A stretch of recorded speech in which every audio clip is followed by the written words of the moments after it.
Hello दोस्तों, नमस्कार। स्वागत है आपका अपने YouTube channel sound seater academy में। दोस्तों आज हम जो है सीडीपी में अगले जो है पॉइंट 7 को पढ़ने वाले हैं। सॉरी, 7 पढ़ चुके हैं और 8 को पढ़ने वाले हैं, जिसमें देखिए दोस्तों ऐच्छिक गति की प्रतिपन्नता एवं शीघ्रता जो होता है ये बच्चे में कैसे आता है, इसके बारे में हम जानेंगे। तो दोस्तों अगर वीडियो आपको पसंद आएगा तो हमारे यूट्यूब चैनल को सब्सक्राइब जरूर करिएगा, वीडियो को लाइक जरूर करिएगा। चलो दोस्तों हम बढ़ते हैं आगे। तो दोस्तों गति की शीघ्रता, यूँ तो जो है छोटे बच्चों की ऐच्छिक गति या गतियों की शीघ्रता का ज्ञान होना कठिन है, किंतु 4 वर्ष की अवस्था में बच्चों की ऐच्छिक गति का ज्ञान थपथपाने या अन्य प्रयोगों के द्वारा किया जाता है। दोस्तों जो कि गुड एनफ और टिंकर, ठीक है, के प्रयोग से यह स्पष्ट है कि 5 वर्ष की अवस्था में बच्चे 10 सेकंड से 15 से 40 बार थपथपा सकते हैं।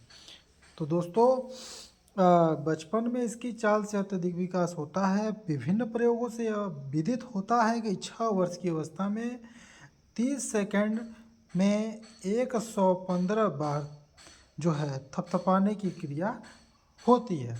तो किंतु 12 वर्ष जो होता है दोस्तों की अवस्था में उनकी संख्या 160 हो जाती है।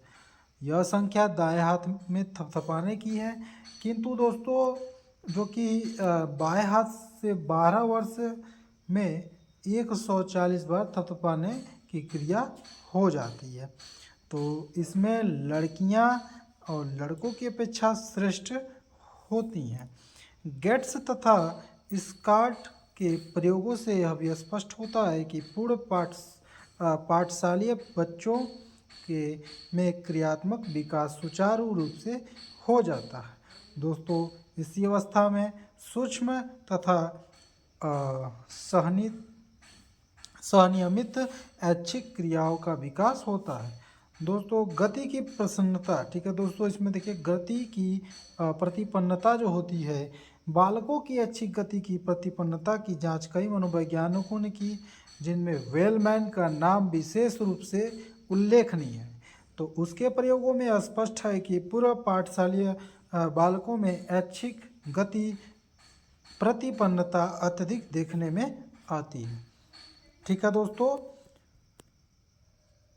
3 और 6 वर्ष की गति प्रतिपन्नता जो होती है दूने का अंतर पड़ता है। ब्रायन के प्रयोगों परिणाम के आधार पर निसंकोच कहा जा सकता है कि 6 वर्ष की अवस्था में इसमें जो गलतियां होती हैं उसकी संख्या 12 वर्ष के बच्चों में आधी हो जाती हैं। तो इससे में 6, 7 और 8 वर्ष की अवस्था में लड़कों की अपेक्षा लड़कियों में अधिक प्रतिपन्नता दिख पड़ती है।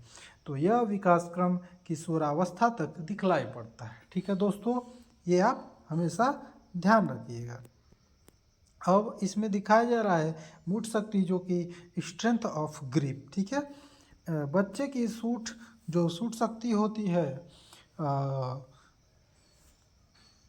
के द्वारा जो भी उसके क्रियात्मक विकास का ज्ञान होता है, इसलिए मनोवैज्ञानिक ने उसकी शक्ति की भी जाँच की। इसके जांच में कई पद्धतियां और यंत्रों के व्यवहार होता है, किंतु यहाँ उनका उल्लेख वांछनीय नहीं। इसलिए संबंध में इतना ही कहना पर्याप्त है कि बच्चों की जो है सूट शक्ति जो 12 वर्ष की पूर्व तक बढ़ती रहती है, और जो उठ शक्ति की जानकारी को प्राप्त की गई है उसे विविधित होता है कि 7 वर्ष और 12 वर्ष के बच्चों में जो कि उठ शक्ति के दूने के अंतर होता है। यही शक्ति बढ़कर 17 वर्ष की अपेक्षा चौगुनी हो जाती है। ठीक है दोस्तों,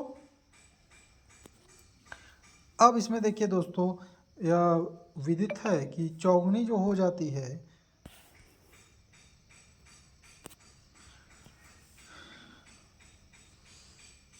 लड़कियों की इस शक्ति में 7 और 12 वर्ष के दूने का अंतर पड़ता है, किंतु 17 वर्ष में 12 वर्ष की अपेक्षा केवल 50% ही मूठ शक्ति विद्युत होती है। इस दिशा में लड़के लड़कियों की अपेक्षा कुछ अंशों में श्रेष्ठ होते हैं। बालकों में शक्ति उनके भार और ऊंचाई की अपेक्षा 7 वर्ष से 12 वर्ष तक, कभी कभी 20 वर्ष तक के आगे तीव्र गति बढ़ती है। इस संबंध में यह उल्लेखनीय है कि बच्चों की उठ शक्ति जो स्ट्रेंथ ऑफ ग्रिप उसकी वातावरण से अत्यधिक प्रभावित होती है।